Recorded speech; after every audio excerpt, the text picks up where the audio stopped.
Let's be real, Nvidia are pretty much controlling the GPU market. There have been some good competitors from others, but hey, it's not like Intel Arc is suddenly going to be the thing that we're all gaming on.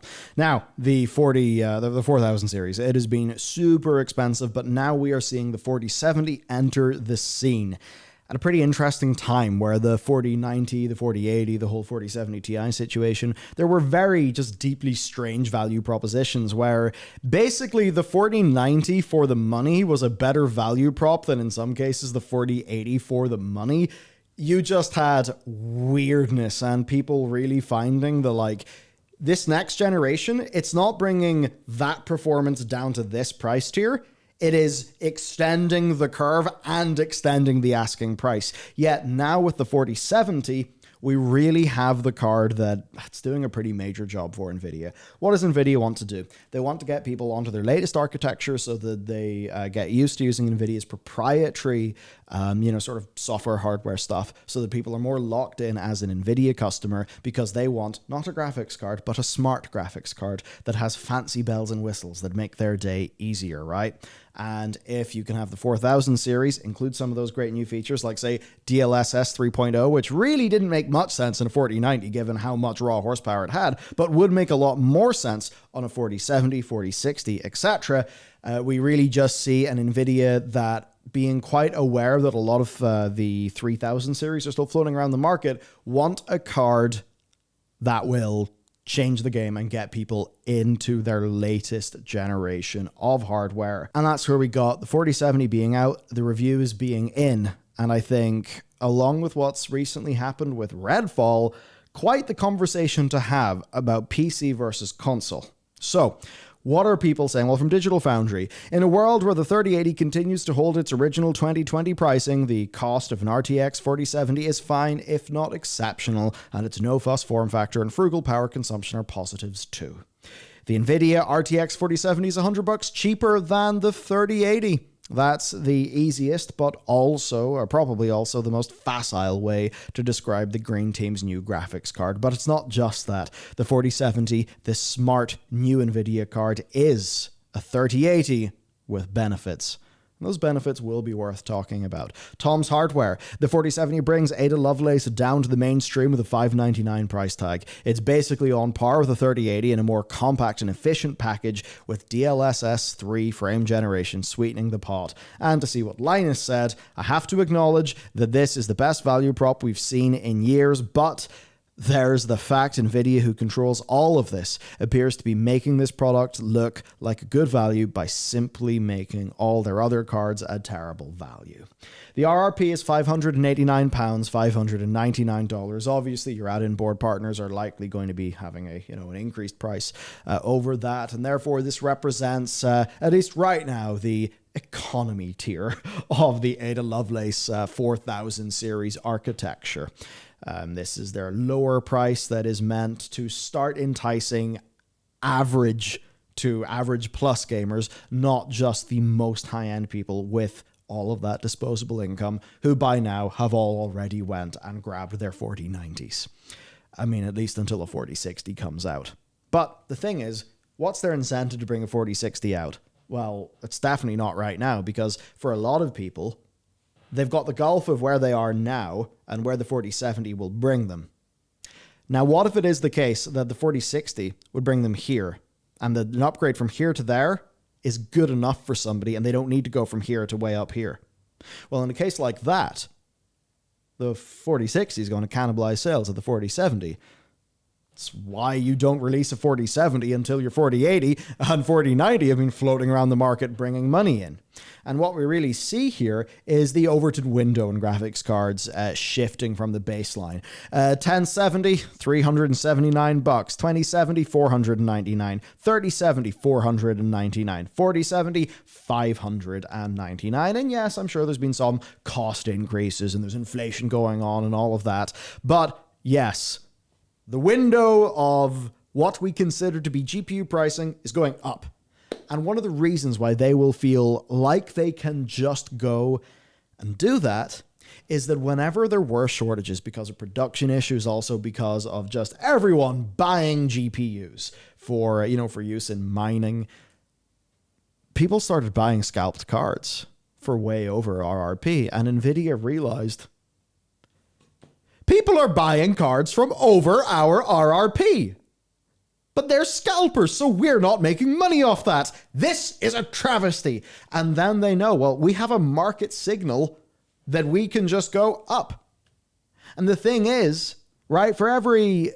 If you can make money on this card at, at say $500, like, everything you're throwing on top of that's margin. So they're just like, fuck it, we'll just throw another 20% margin and everything. Done. Happy days. I mean, who knows exactly what they're doing. But the point is that all these numbers are sliding upward. Okay? So, look, obviously, though, if their intent is to provide customers with an alternative to buying a 3080, this is that alternative, especially because of DLSS 3.0 and the lower power draw. And because of that, this is a card that almost certainly is going to succeed. But also, it's $599 RRP. A PS5 is $499, $399 for digital. A Series X is $499, with the Series S being $299. So, this is real competition, especially when a lot of console games are looking and feeling great with both a performance and a balance and a visual forward graphic setting. Of course, most of us just choose performance and move on. And for a lot of people, this means that there's some weighing up to do. Like, if it suits the games that they play, would it be better just getting a laptop they can lug around everywhere and maybe somewhere to plug it into, like a little dock at home, and just leave gaming for their console, especially now when consoles in many cases are supporting keyboard and mouse? Do they just do that? Because for a lot of people, especially ones that aren't plugged in, they may not know about Redfall, and they may just think, well, at this price, the console makes the most sense. And honestly, for a lot of times, it will for people. Now, obviously, Redfall, to me, in the kind of ways that I play games, Redfall's really important here. Redfall Redfall ain't giving you, on launch, a 60 FPS mode. For me, that means I'm not playing it on launch. I won't. So it's just that sort of thing where, for a lot of people, console will do it. Of course, as well, because consoles, you can squeeze more out of that hardware because everyone is optimizing for the same damn thing.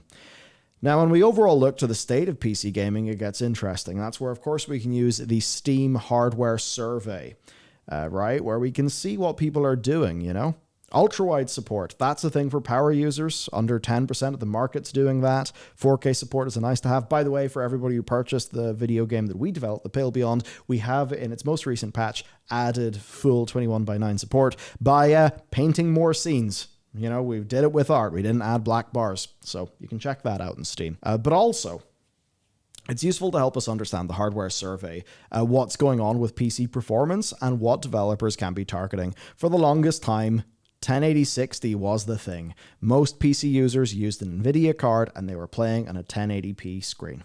Now, the next big graphical leap was ray tracing. Obviously, with the 2000 series cards and then the 3000 series cards, all just going, hey, more ray tracing, more ray tracing. Ray tracing is made for very impressive tech demos, but I honestly think that for the majority of players, the old tricks the developers used to fake lighting fake lighting for cheap, those kind of ended up being just fine. I don't know. I think thus far ray tracing's been a bit overrated. But I think for Nvidia, they wanted a new domain to extend the graphical battlefield to, one where they had more of an advantage. And I think that is why they went from GTX to RTX with their branding. Nvidia really tried to force the issue of ray tracing, and they did so with success. And an interesting thing is that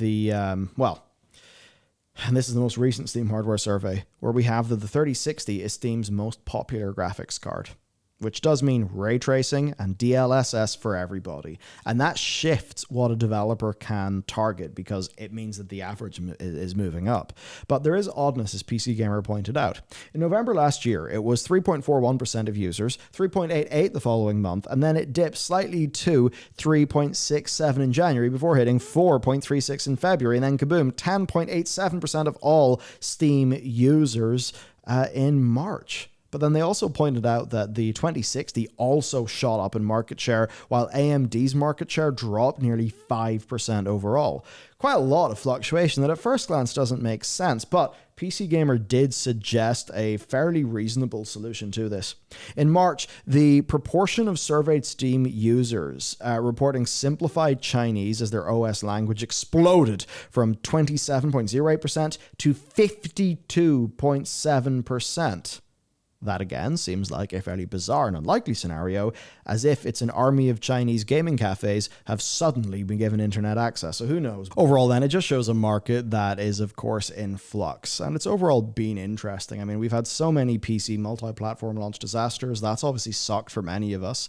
Then anecdotally, there's, just for a lot of people, PC means more chance of bugs, more chance of poor optimization, things like that. Not that it's all been rosy in consoles. And then also we've had an interesting headline with PC shipments stopping to grow. Now, they're still broadly selling as well as they have, but shipments are returning to their lowest point in 5 years. Apple were actually amongst the hardest hit there, which, you know, obviously Apple not particularly covering the gaming sector that much.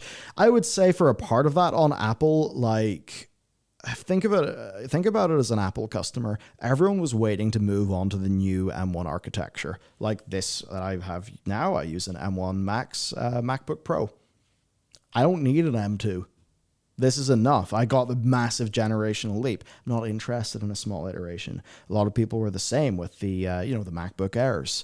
People with the Mac Studios, it's like the M2 version of things is just not as interesting because M1 was really all the new bells and whistles. So that would explain it for Apple. Broadly for the rest of the market, we could just be having a large macro trend. Of course, there was, it will be down a bit because there were pandemic-related surges in PC purchases because obviously people needed a PC to use. One thing we can do is just compare sectors. So this is pretty interesting from GameIndustry.biz. The console hardware space is up a substantial 24.2% for the first quarter of the year.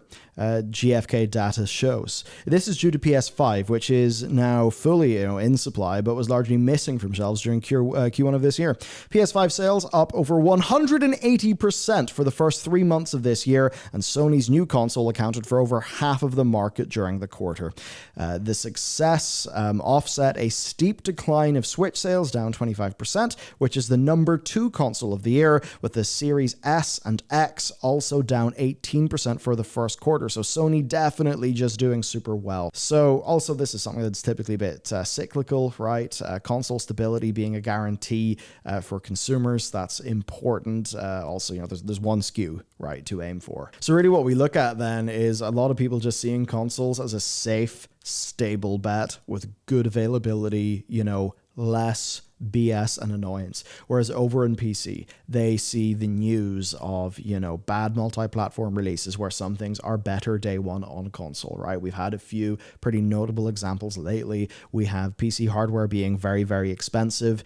People are also not going to feel great buying a 300 series when the 4070 is there just out of reach and they're thinking about, a 3060. They're like, well, it would be great to get a 4060 so I can get that frame generation. And that is an important part of NVIDIA's whole strategy because frame generation is obviously going to be more useful on a 4060 than it will be on a 4070 or a 4080 because they have less hardware. Therefore, your frame gen is going to be better for the customer. So overall then, it's an interesting little place for PC. I really think the thing that we need is AMD being able to compete the way that they were competing in CPUs, are competing in CPUs. We can clearly see that a dominant Nvidia means that yes, while they're doing amazing engineering and they have cool proprietary things like their DLSS frame generation, that it's the market leader, but they're locking that to their newest series. They are increasing prices across the board. They are trying to benefit from scalping, showing that some consumers are willing to pay enhanced prices. But what we haven't seen is AMD be able to come out there with the value proposition and the sales volume to meaningfully change NVIDIA's market strategy, right? This is an NVIDIA that is not hungry for more customers. This is an NVIDIA that is trying to optimize, right? It's trying to optimize the profit, the return that they can get from each subsequent generation of hardware, rather than saying, right, here's our new architecture, The competition are competing really hard. We are going to use what the 5000 series can do to get market share.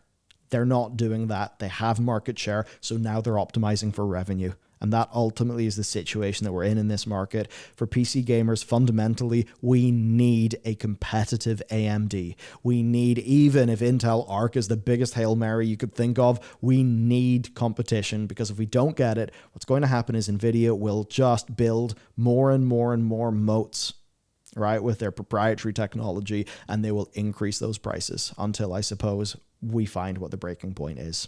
So that's it for me today. Let me know how this has been impacting you and how you engage with PC games. Check out this video next, and I'll see you next time.